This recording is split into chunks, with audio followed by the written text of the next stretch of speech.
बैंगन के पकोड़े इस तरीके से बनाएंगे कि जायका आपको अंदर तक महसूस होगा।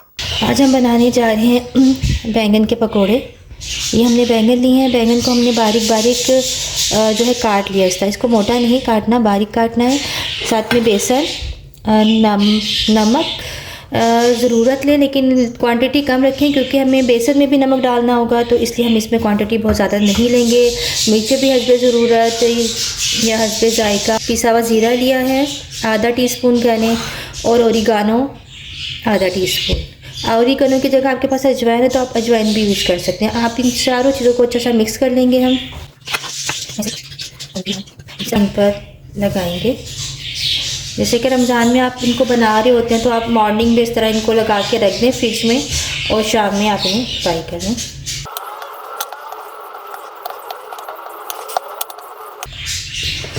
अब ये देखिए हमने तकरीबन सारे उसके ऊपर ये बैंगनों के ऊपर मसाला जो था वो लगा लिया।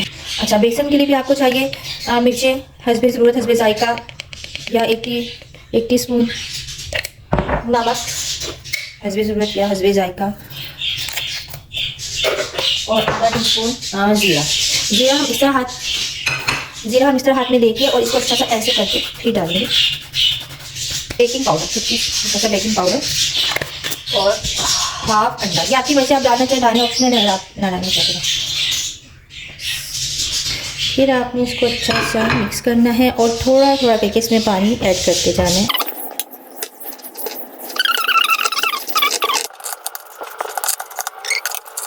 अच्छा, ये देखिए हमारा बेसन तैयार हो चुका है। ये देखिए इतना होना चाहिए, ना बहुत थिक और ना बहुत पतला। अब हम आपको बताएंगे क्या बैंगन को इसमें कैसे फ्राई करेंगे। अब हमने इसको फ्राई करना है, तो ये मैंने ऑयल गर्म कर लिया है। बैंगन जो फ़ौरन फ्राई हो जाते हैं, इसलिए हमें बहुत ज़्यादा इसको देर तक नहीं रखना और बहुत तेज़ चूल्हे पर भी इसे नहीं फ्राई करना। ये इतना इसका था, बहुत थिक भी नहीं था बेसन और बहुत पतला भी नहीं है। ये देखिए जो है हमारे अब तकरीबन होने वाले हो गए। अब हम इनको निकाल लेंगे।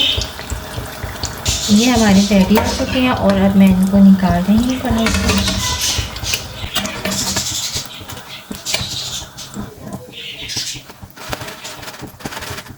अब हमारा ये बिल्कुल रेडी हो गया और हमने इसको प्लेट में निकाल लिया।